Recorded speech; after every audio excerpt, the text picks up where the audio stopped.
Hello दोस्तों, आप सभी का स्वागत है मेरे यूट्यूब चैनल खुशी एकेडमिक स्टडी पर। हमारा चैप्टर चल रहा था ऑर्गेनिक केमिस्ट्री का सेकंड चैप्टर, जो हमारा इसका नाम है अल्कोहल, फिनॉल एवं ईथर। इसमें हमने अल्कोहल का निर्माण पढ़ चुके हैं और फिनॉल का निर्माण हमारा चल रहा है। फिनॉल का निर्माण हमें 4 विधियों के द्वारा करना है। उनमें से एक विधि मैंने करवा दी है इससे पहले वाले लेक्चर में। अब हमारी सेकेंड विधि चलेगी बेंजीन सल्फोनिक अम्लों से फिनॉल का निर्माण। तो इस रिएक्शन को मैं आपको 2 तरीके से बताऊंगी। एक तरीका, जैसे अगर आपके एग्जाम में आ गई तो आपको कैसे करनी है। अगर टाइम काफ़ी है आपके पास तो पहला तरीका देख लेना, और टाइम कम है तो सेकंड तरीके से आप कर सकते हैं, ठीक है। तो हमारी रिएक्शन है बेंजीन सल्फोनिक अम्लों से फिनॉल का निर्माण।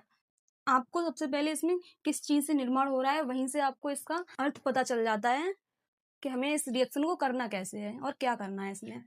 और कुछ ध्यान रखने वाली चीज़ें हमारी ये होती हैं किनकी उपस्थिति होती है, तो उपस्थिति को हमें अक्सर ध्यान में रखा जाता है, ठीक है।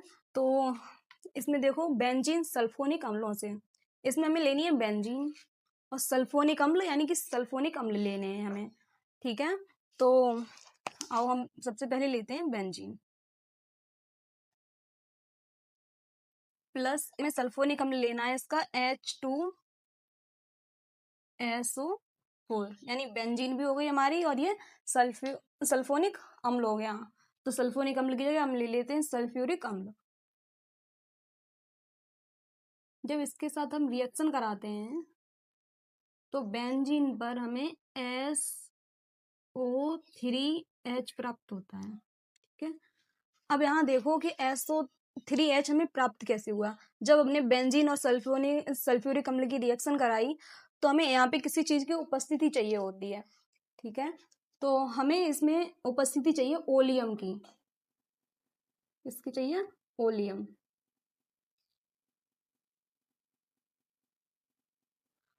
अगर ओलियम की उपस्थिति में हम इसकी रिएक्शन कराते हैं तो हमें सबसे पहले ये मिलता है, और ओलियम का सूत्र होता है H2S7O7, जो मैंने यहाँ पे ये लिख दिया है। अब इसका सेकेंड स्टेप क्या होता है, जब हमने SO3H बेंजीन के ऊपर लग गई, वो भी हमें SO3H यहाँ से मिलेगी, फिर से हम डिप्स आउट लगाएंगे। इसका सेकेंड स्टेप ये होगा। तो सेकेंड स्टेप में हमें क्या करना है, NaOH से रिएक्शन करानी होती है, सोडियम हाइड्रोक्साइड से, NaOH। जब हम NaOH से अभिक्रिया कराते हैं तो यहाँ से हमें H+ आयन मिलता है, NaOH से H+ आयन मिलता है, ठीक है। और यहाँ पे इसको गर्म कराने पर, ये हमने जो त्रिभुज जैसा बनाया है इसका मीन्स होता है गर्म करने या कराने पर, ठीक है, गर्म करने पर।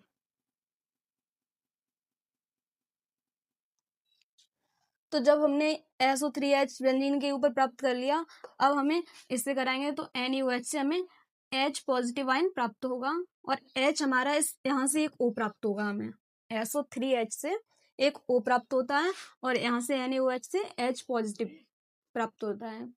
तो हमें बेंजीन के ऊपर O के साथ में इस H को लगा देना है, यहाँ पे OH। तो हमारी ये बन जाती है फिनॉल। ये फिनॉल बन गई। इसके बाद हम इसका दूसरा तरीका देखेंगे आपको, जब टाइम नहीं बचेगा एग्जाम में इसे करने के लिए या थोड़ी लेंदी हो जाएगी, तो आपको सिर्फ एक ही रिएक्शन में कंप्लीट कैसे करनी है। तो इसको एक बार समझ लेते हैं फिर से। क्या है, बेंजीन सल्फोनिक अम्लों से फिनॉल का निर्माण। तो बेंजीन का और सल्फोनिक अम्ल, इन दोनों की रिएक्शन करा के हमें फिनॉल का निर्माण करना है, ठीक है। अब इसके बीच की जो क्रिया होती है या अभिक्रिया होती है, जो प्रोसेस है इसकी, वो ये है सब। तो हमने बेंजीन और सल्फोनिक अम्ल लिया, जब हम रिएक्शन कराते हैं तो हमें ओलियम की आवश्यकता होती है इसके साथ। तो ओलियम की उपस्थिति लेते हैं जिसका सूत्र होता है H2S7O7।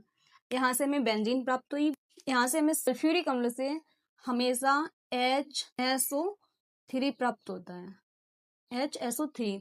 अब HSO3 को हम SO3H भी लिख सकते हैं, ठीक है, और ये ज़्यादा बेस्ट माना जाता है। तो हमें यहाँ से एक H मिलती है और एक O, मतलब H कम हो जाती है और एक O कम हो जाता है, तो एक H मिल जाती है और SO3 मिल जाते हैं। कभी रिएक्शन कराओ और बेंजीन के ऊपर यहाँ से सल्फ्यूरिक अम्ल से आप रिएक्शन करा रहे हो, बेंजीन के आसपास कहीं जाके लग रहा है, यानी बेंजीन पे ही कहीं लगना है, इसकी रिएक्शन करानी है, तो हमेशा SO3H प्राप्त होगा और बेंजीन पे जाके हमें SO3H ही लगाना होता है, हमेशा याद रखना।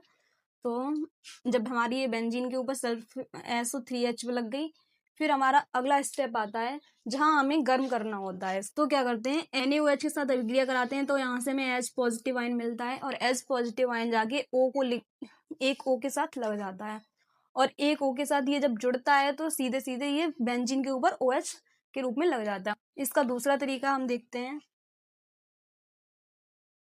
अथवा बेंजीन बनाएंगे हम। सबसे पहले हमें किस चीज की आवश्यकता है, एक बेंजीन की आवश्यकता है, और इसकी अभिक्रिया हमें किसके साथ करानी है, H2SO4 के साथ, जिप्स आउट, और बनाना क्या है हमें, फिनॉल।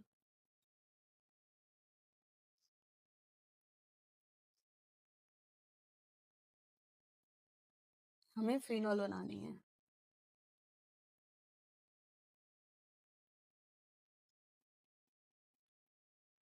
ठीक है। तो देखो सबसे पहले हमें किस किस की आवश्यकता थी, ओलियम की, H2S7O7, और हमें आवश्यकता किसकी पड़ी थी, NeOH की, और इसको गर्म करने पर, ठीक है। तो यहाँ पे हमारी तीनों बातें एक साथ हो गई। जब आपके पास टाइम नहीं बचता है तब इसका ऑप्शन है आपके पास कि इस रिएक्शन को आप कर सकते हैं। तो आपको आई थिंक पूरे नंबर तो नहीं मिलेंगे, लेकिन कुछ नंबर आपको मिल जाएंगे। ये नहीं है आपकी गलत कर दी जाएगी और सारे नंबर कट जाएंगे, ऐसा कुछ नहीं होगा। तो आपको सबसे बेस्ट तरीका ये है, क्योंकि ये विरचन है, इसका प्रयोगशाला विधि होती है, तो इनको हमेशा डिटेल में ही करना चाहिए, और फिर बाद बाकी तो रिएक्शन है उनको एक साथ आप कर सकते हैं, लेकिन ये जो मेन रिएक्शन होती हैं प्रयोगशाला विधि है, इसमें हमें फिनॉल का ही निर्माण करना है, तो इसको हमें डिटेल में ही करनी चाहिए, और ये आपको अथवा में मैंने बता दिया। और इसका अगर हमें स्टेटमेंट लिखना है तो क्या करेंगे कि सबसे पहले तो फिनॉल का निर्माण है बेंजीन सल्फोनिक अम्लों के द्वारा, तो हमें लिखना है कि जब बेंजीन और सल्फ्यूरिक अम्ल की अभिक्रिया ओलियम की उपस्थिति में कराई जाती है तो हमें सल्फोबेंजीन प्राप्त होता है, जिसे पुनः सोडियम हाइड्रोक्साइड, NaOH का नाम होता है सोडियम हाइड्रोक्साइड, तो जिसे पुनः सोडियम हाइड्रोक्साइड के साथ गर्म करने पर हमें फिनॉल प्राप्त होता है। बस इतनी सी बात लिखनी है आपको, फालतू की बातें बहुत सारी जो होती हैं नहीं लिखनी है, सिर्फ मेन बात लिखनी है, यहाँ से स्टार्ट हुई यहाँ तक एंड हुई, बस। और सिंपल सा ये रिएक्शन कर देनी है आपको, और ये हमारी रिएक्शन कंप्लीट हो जाएगी। आई होप आप सभी को ये क्लास समझ में आई होगी। अब हम मिलते हैं एक नई क्लास में, जिसमें हम इसके अगली रिएक्शन पढ़ेंगे। टोटल 4 रिएक्शन थी, इसमें हमने अब 2 करा दी, आपको 2 और बची हैं, तो नेक्स्ट क्लास में हम थर्ड रिएक्शन को देखते हैं। तब तक के लिए धन्यवाद।